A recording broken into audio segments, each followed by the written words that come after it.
Today, I'm being joined by Josh Balner from Strategic Credit Solutions to answer a question that may have a surprising answer. Can you lose your home over an unpaid credit card?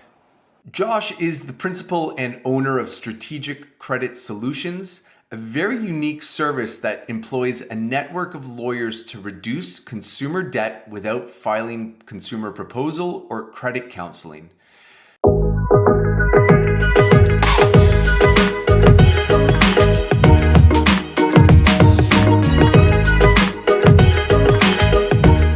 Josh, I have to ask you, can you lose your house over a simple credit card?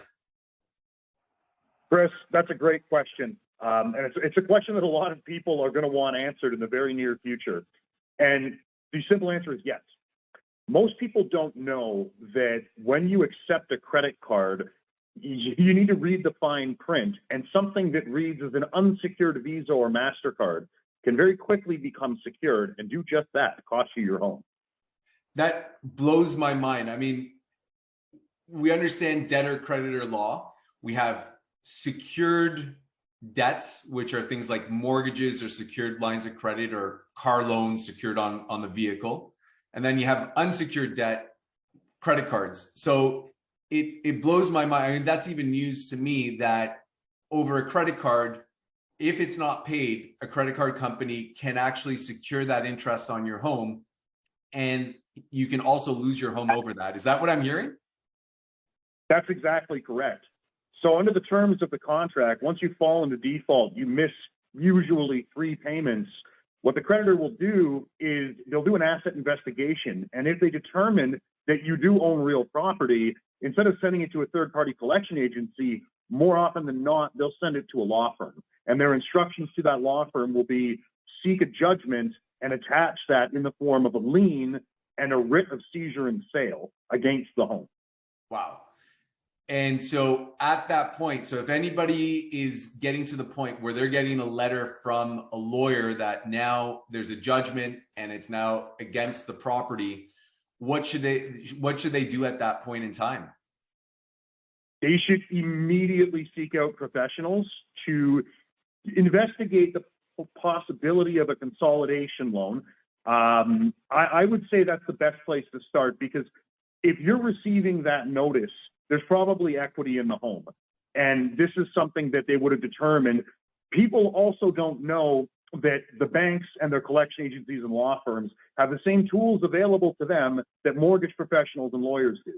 So they can actually go through the land registry office and confirm the value of the home, the amount that's owing on the mortgages, who's on title, all of that stuff. So if you've received a notice of their intention to proceed with a default judgment against you, or even worse, an eviction or a power of sale, it's imperative to take matters into your own hands, because the bank won't leave you a choice. Once they go there, you're out of time and you're out of options. So you want to be preemptive about this. I would actually say it would be prudent to seek out a financial professional, a mortgage professional, preemptively. If you're falling behind on debts and you know that this is the eventual outcome, it's better just to head this off at the pass and get ahead of it. Don't let them get to that point. Right. Because one thing is falling behind on a credit card.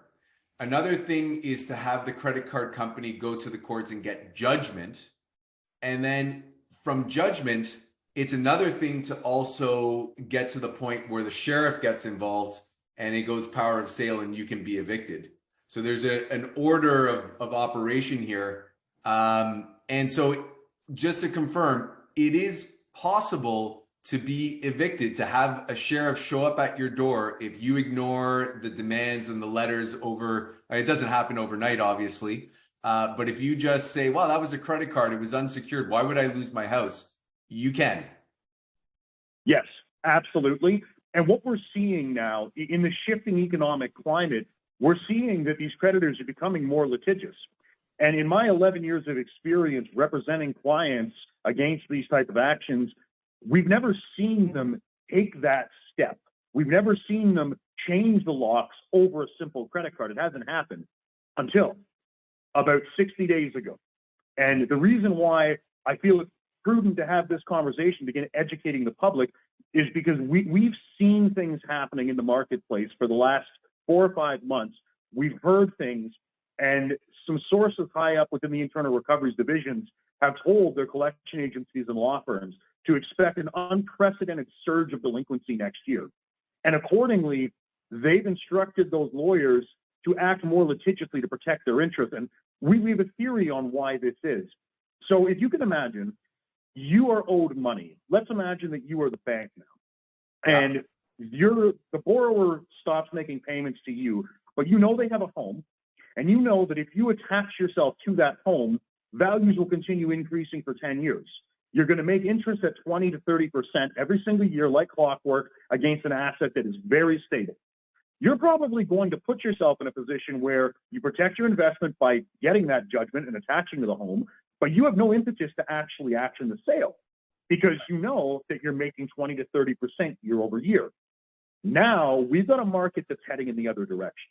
And you've got these banks that are becoming extremely weary of the delinquency wave that everyone expects in late Q1, early Q2, 2023. And now they're trying to shore up their losses. They want to make sure they get ahead of this because they don't necessarily think that Canadian real estate is in the same shape that it was a year or two ago, where it's a safe investment to attach themselves to the home and wait. They'd much rather collect that money now. Wow. Wow.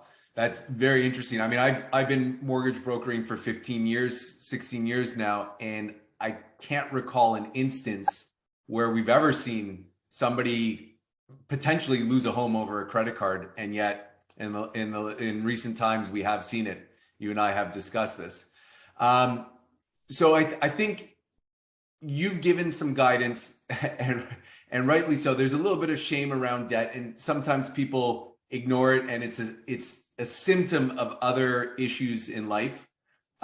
So the best guidance is to get in touch with a professional early on, deal with debt before it piles up and becomes this problem.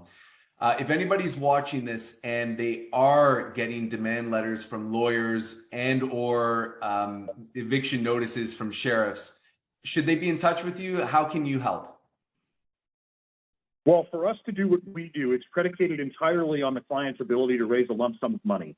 So the first step would be to reach out to a mortgage broker to begin the process of the consolidation loan. Once the broker has confirmed that there is, in fact, a loan available to them, that's when I would get involved.